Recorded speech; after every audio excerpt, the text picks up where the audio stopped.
पहले तो सिवान की समस्त जनता को दिल से प्रणाम। प्रेस कॉन्फ्रेंस का उद्देश्य है कि 2 मई को नॉमिनेशन है मेरा लोकसभा का, और मैं हाथ जोड़ के विनती करता हूं अपनी समस्त जनता, अपने लोगों से, अपनी जनता जनार्दन से कि आए और मुझे आशीर्वाद दे कि मैं चुनाव जीतूं और जीत के जो मेरा सपना है, जो मैं संकल्प लिया हूं उसे पूरा करूं। क्या संकल्प लिए हैं आप जीवन जी? मैं संकल्प लिया हूं, अगर मैं चुनाव जीतता हूं, ना मुझे कुर्सी की लालच है, ना मुझे पद का कभी लोभ रहा है, ये जनता से छिपा नहीं है। मेरा संकल्प है कि मैं सिवान का सर्वांगीण विकास करूं, जो सिवान को चाहिए, जो आज तक सिवान की जनता को ठगा गया, जो मिला नहीं।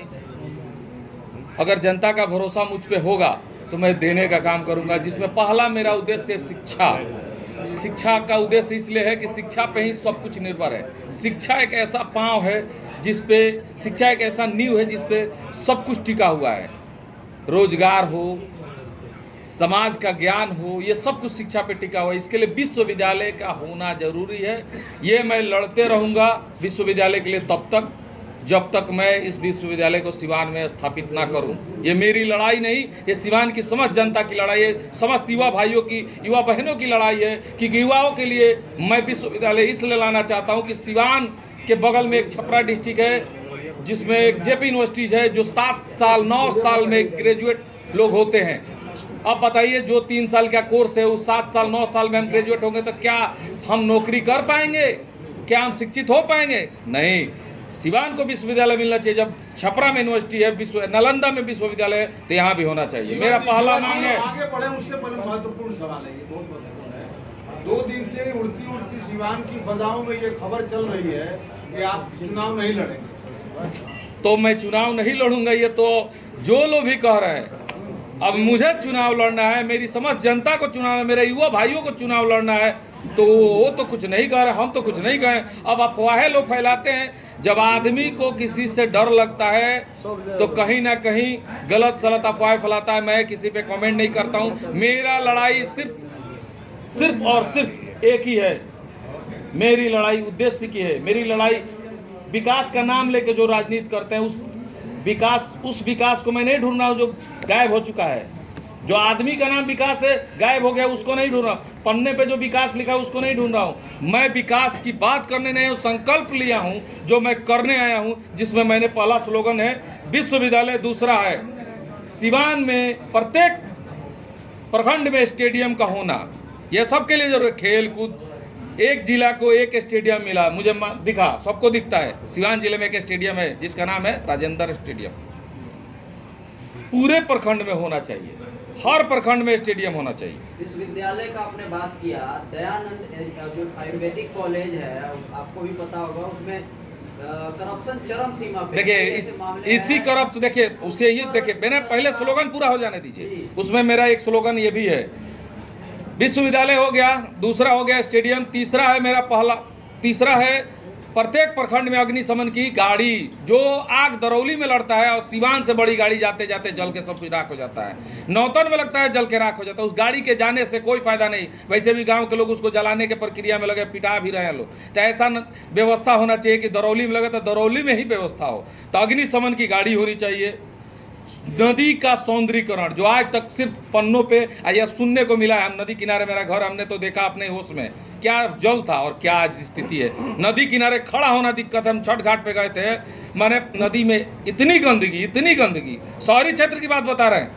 अब लोग सोचेंगे कि नगर परिषद आपके हाथ में है तो सौंदर्यीकरण काहे नहीं हुआ। तो ये भी बता देते हैं कि नदी का सौंदर्यीकरण नगर परिषद से नहीं होता है। जब करेगा कोई तो सांसद के ही विधि व्यवस्था से होगा। नदी का सौंदर्यीकरण। अब आ रहे हैं आपके व्यवस्था पे भ्रष्टाचार। तो सिवान के जितने भी शिक्षा और ब्लॉक स्तरीय भ्रष्टाचार है उसको मुक्त कराने के लिए और सिवान को भय मुक्त कराने के लिए ही मेरा मेन उद्देश्य चुनाव लड़ना। भय मुक्त और भ्रष्टाचार मुक्त, ये मेरा उद्देश्य है।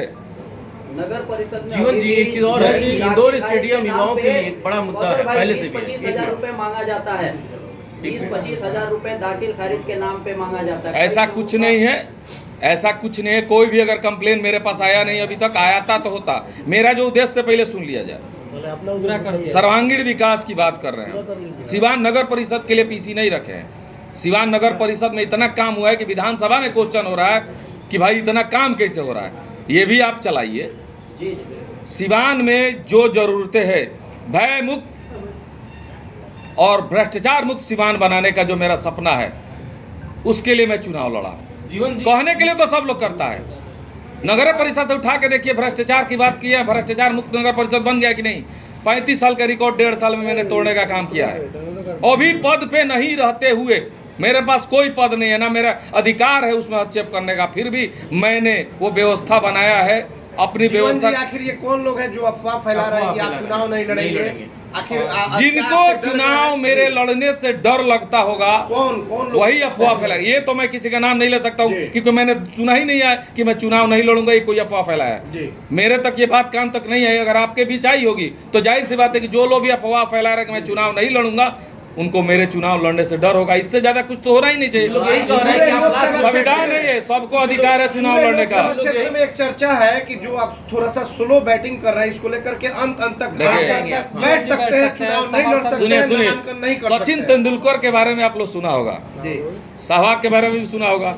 सहवाग आते हैं, 6 छक्का मारते हैं, आउट हो जाते हैं। लेकिन सचिन तेंदुलकर को मास्टर ब्लास्टर क्यों कहा जाता है? बहुत स्लो चलता है। राजनीति में समीकरण पे नहीं करने आया हूँ जातीय, मैं कर्म के समीकरण पे करने आया हूँ। मैं काम करता हूँ, मैं सिर्फ सभा करके राजनीति नहीं करना चाहता हूँ। मैं घर घर जाता हूँ, लोगों के न्योता कार्य में जाता हूँ, लोगों की समस्या सुनता हूँ। यहाँ बैठ के अभी भी 2 घंटा सुबह में समस्या सुनता हूँ। संडे को मेडिकल कैंप भी लगाया था, जनता दर्शन भी लगाया था। मैं अपना वक्त जो करता हूँ कर रहा हूँ, उसके बावजूद जो समय मिलता है मैं जनता में जाके वोट मांगने का काम करता हूँ। काम छोड़ के सिर्फ वोट मांगना मेरे उद्देश्य में नहीं। काम करते रहूंगा, अब वोट मांगते रहूंगा। तेजस्वी यादव ने कल का बयान दिया है कि इंडिया नहीं तो एनडीए बस। अब ये तो भाई तेजस्वी जी का बयान है, ये कोई नहीं है। तीसरा देखिए, ये इस पे हम कुछ कमेंट नहीं करेंगे। तेजस्वी जी का बयान है, तेजस्वी जी जाने, आरजेडी जाने, एनडीए जाने। ये हम लोग आप लड़ाई हमारी लड़ाई सिद्धांत की है, चुनौती सिद्धांत की। अगर ये 7 सर्वांगीण विकास जो मैं लाया, 7 निश्चय योजना जो लाया हूँ, अगर ये मैं पूरा नहीं करता हूँ तो मुझे अगर एमपी बनाने के बाद जनता के बीच में ये काम नहीं करता हूं तो मुझे मेरे जैसे आदमी को दुर्भाग्य होगा। उतने पावरफुल पोस्ट पर रहने के बाद भी अगर ये 7 निश्चय योजना जो बहुत आसानी से कोई भी एक सांसद पूरा कर सकता है, लेकिन उसके अंदर 3 चीज होनी चाहिए: ईमानदारी, कर्मठता और जिजीविसा, कि मुझे कुछ करना है, मुझे कुछ करना है। जीतने के बाद लोग दिग्भ्रमित हो जाते हैं, भूल जाते हैं कि 5 साल के बाद फिर चुनाव आने वाला है। और लेकिन एक चीज पे चुनाव लोग लड़ जाते हैं फिर कि 5 साल कितनों जनता में मेहनत करेंगे, जो आज की सच्चाई है। सिंबल मिलेगा तभी हम चुनाव जीतेंगे। तो लोग 5 साल नेता की सेवा करते हैं कि मुझे सिंबल मिले, मुझे सिंबल मिले, और जनता के भी सेवा करने का मौका नहीं देते हैं, क्योंकि जनता की सेवा करेंगे, सिंबल लेके कोई और आ जाएगा, चुनाव जीत जाएगा। तो ये मैं सिंबल और सोच की लड़ाई इसलिए लाया हूँ। सिवान की जनता के बीच हाथ जोड़ के आग्रह करता हूँ कि सिंबल और सोच की लड़ाई में एक बार सिंबल को छोड़ के सोच को जिताइए। निर्दलीय प्रत्याशी अगर जीवन यादव जीत के आते हैं तो कहीं ना कहीं